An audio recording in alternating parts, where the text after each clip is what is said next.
Number 1 Surat Limbayat વિસ્તારમાં સન 2023 દરમિયાન સગીર વયની કિશોરીને લગ્નની લાલચ આપી અપહરણ કરી લઈ જઈ શારીરિક સંબંધ બાંધવાના ગુનામાં લિંબાયત પોલીસ મથકે વોન્ટેડ આરોપી બાતમીના આધારે બિહાર રાજ્યથી ક્રાઇમ બ્રાન્ચના હાથે ઝડપાયો છે. પોલીસ કમિશનર અનુપમસિંહ ગેહલોતની સૂચના અનુસંધાને લિંબાયત પોલીસ સ્ટેશનના પોલીસ ઇન્સ્પેક્ટરના માર્ગદર્શન હેઠળ સર્વેલન્સ પીએસઆઈ અને સર્વેલન્સ પોલીસ માણસો સાથે પોલીસ ચોપડે વોન્ટેડ રહેલા આરોપીઓને ઝડપી પાડવા પેટ્રોલિંગમાં હતા. તે સમયે મળેલ ચોક્કસ માહિતીના આધારે આરોપી મોતીલાલ શાહને બિહાર ખાતેથી ઝડપી પાડી વધુ તપાસ હાથ ધરી છે.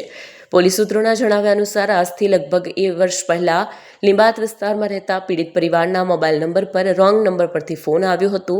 ત્યારે એક સગીર વયની કિશોરીએ ફોન ઉપાડી વાત કરી અને આરોપી મોતીલાલ શાહે મીઠી વાતોમાં ફોસલાવી સગીર વયની કિશોરીને લગ્નની લાલચ આપી હતી અને ધીમે ધીમે બંને એકબીજાના વધુ નજીક આવ્યા હતા.